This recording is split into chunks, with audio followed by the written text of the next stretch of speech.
Assalamu alaikum. You're watching Sir Wasim Language Club and this is Wasim here. So guys, कैसे हैं आप लोग? I hope that you guys are fine.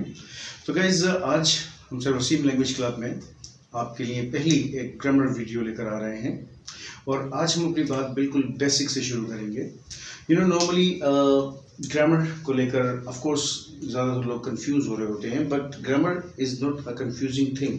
It is just logical.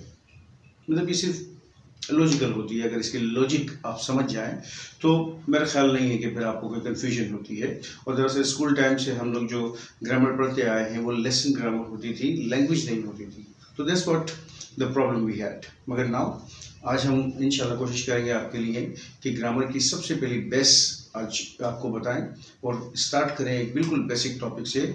ये specially video उन तमाम लोगों के लिए हैं जो बिल्कुल बेस से जानना चाहते हैं. तो कमन जो पहले से जानते हैं वो भी इस वीडियो को देखें ताकि उनकी भी थोड़ी सी इंफॉर्मेशन में इजाफा हो. So let's start now. So the first thing, grammar. Grammar की सबसे छोटी चीज़ क्या होती है?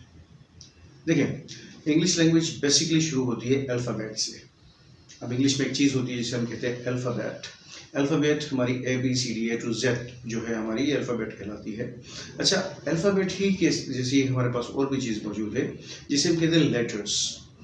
लेटर्स और अल्फ़ाबेट, इनमें क्या फ़र्क होता है? सी लेटर्स और अल्फ़ाबेट में जो फ़र्क होता है वो ये है कि अल्फ़ाबेट जो है वो A to Z एक सीक्वेंस को कहते हैं. मतलब पूरी जो हरफ हज्जी होती है, जो A to Z है वो हमेशा अल्फ़ाबेट कहलाती है. ना उसी कि आप हमेशा जब भी देखें कि आप कोई भी काम जब अल्फ़ाबेटिक ऑर्डर से देखते हैं, जैसे कि फॉर एग्जांपल आप अपने मोबाइल्स में लोगों के नाम सेव करते हैं तो हमेशा वो अल्फ़ाबेटिक ऑर्डर में आते हैं.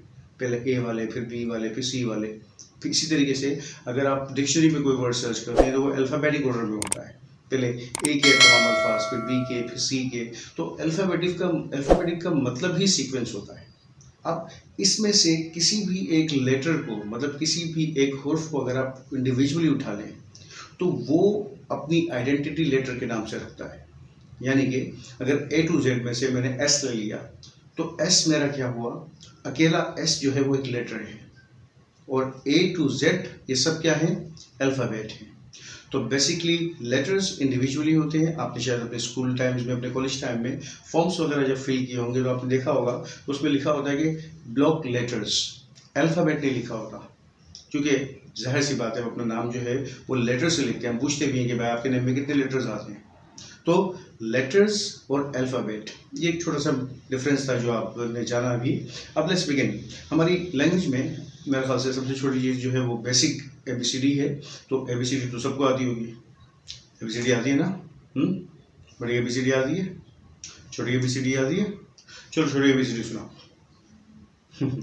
ओके, सुनाने में तो दोनों एक जैसी होती है, बस लिखने में इनका थोड़ा सा फ़र्क होता है. तो अब गाइस ABCD से अगर हम आगे चलते हैं तो हमारे पास इंफॉर्मेशन आती है लेटर्स की.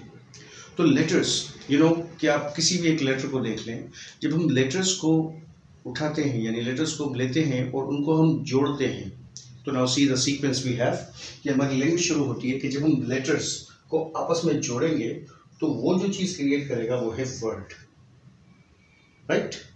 लेटर्स जब भी जोड़ेंगे, जैसे फॉर एग्जांपल अगर हम एक लेटर ले लें P, ओके, एक लेटर ले लिया हमने L, राइट, एक लेटर ले लिया हमने A और Y.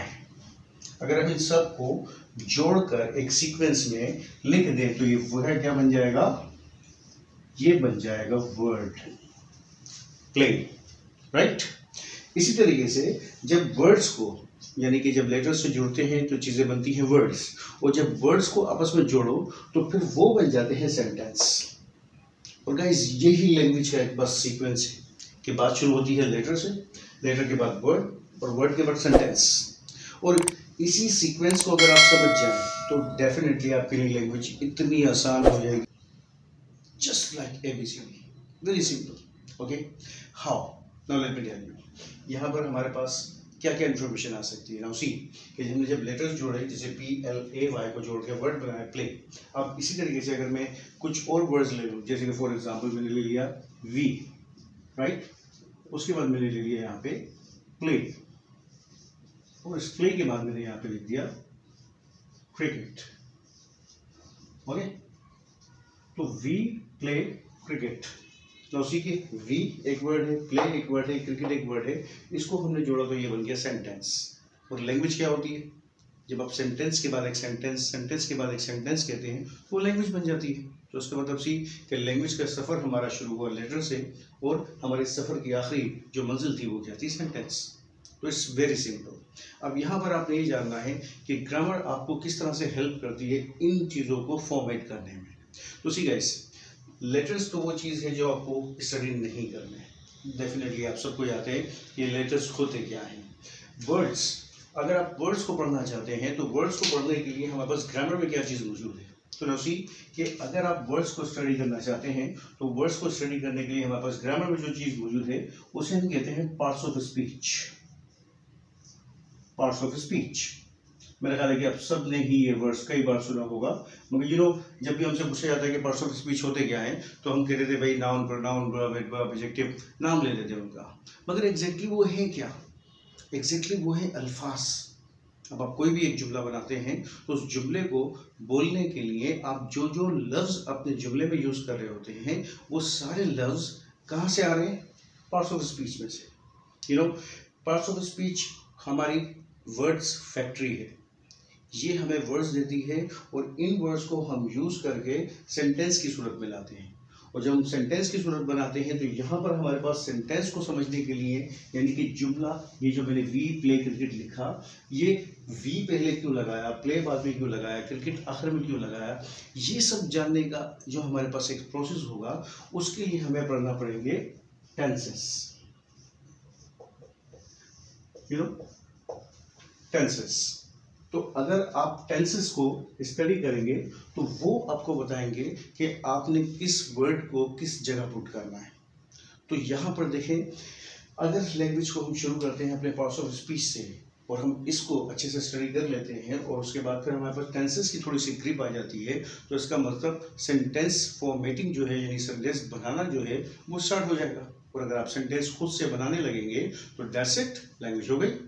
क्योंकि आपने लैंग्वेज में क्या करना है, अगर आप किसी को बोलते हुए इंग्लिश सुनेंगे तो वो क्या करता है कि एक जुमला बोला, फिर दूसरा जुमला, फिर तीसरा जुमला, फिर चौथा जुमला। तो अगर आप सेंटेंस बनाना सीख जाएंगे तो डेफिनेटली लैंग्वेज आ गई आप। तो ये छोटा सा प्रोसेस बज़ाहिर दिखने में बड़ा छोटा सा है और इंशाल्लाह हम अपनी अगली वीडियोस में इसको मज़ीद सिंप्लीफाई करेंगे आपके लिए। हम कोशिश करेंगे कि ये तमाम चीज़ें जितनी सिंपल तरीके से आज डिफ़ाइन की गई हैं इतनी सिंपल तरीके से ये आगे भी आपके लिए हों। तो इंशाल्लाह हमारी जो अपकमिंग वीडियोस होंगी उसमें हम इन चीज़ों के बारे में थोड़ा और डिटेल करेंगे। मगर अभी फ़िलहाल आज के इस पूरे लेक्चर में आपने क्या जाना कि हमें जो सबसे पहली चीज़ स्टडी करनी है, या हमारे इस चैनल पे, यूट्यूब चैनल पे जो हमारी पहला टारगेट होगा वो होगा वर्ड्स का। आप हमारी वीडियो को तसल्सल से देखते रहेंगे। हम सबसे पहले इंशाल्लाह वर्ड्स को यानी वोकैबुलरी को हम कवर करेंगे, यानी पार्ट्स ऑफ स्पीच को स्टडी करेंगे। उसके बाद फिर हम टेंसेस को देखेंगे। इन दोनों चीज़ों के कॉम्बिनेशन से आपकी लैंग्वेज क्रिएट होगी। फिर इसी में वेरिएशंस आती जाती हैं। जैसे कि जब हम टेंसेस को देखेंगे तो टेंसेस के अंदर ही फिर हम मॉडल वर्ब्स को भी ऐड करेंगे। उसी के साथ फिर हम active voice, passive voice, narration, वो सब टेंसेस से ही हमारी ब्रांचेस निकलती हैं। तो ये सारी चीज़ें जो हैं वो बेस करेंगी टेंस पे और इन सब चीज़ों को इंशाल्लाह हम कवर करेंगे। तो दैट्स व्हाट के सबसे पहली चीज़ क्या आ गई? वर्ड्स। और वर्ड्स में सबसे इम्पोर्टेंट चीज़ क्या है? Parts of speech. तो आई बिलीव यहाँ तक बात समझ में नहीं आ रही होगी आपके। सो आज हम अपनी बात को यहीं पर रोकते हैं, ठीक है? और इंशाल्लाह फिर नेक्स्ट वीडियो में आपसे मिलेंगे अपने पार्ट्स ऑफ स्पीच के मज़ीद कुछ इन्फॉर्मेशन के साथ। हम लेके चलेंगे आपके साथ उन तमाम पार्ट्स ऑफ स्पीच को जो आपको आपके लिए आसान बना देंगे अपनी लैंग्वेज को समझना। So that's it, take care of yourself और keep watching sir Waseem language club.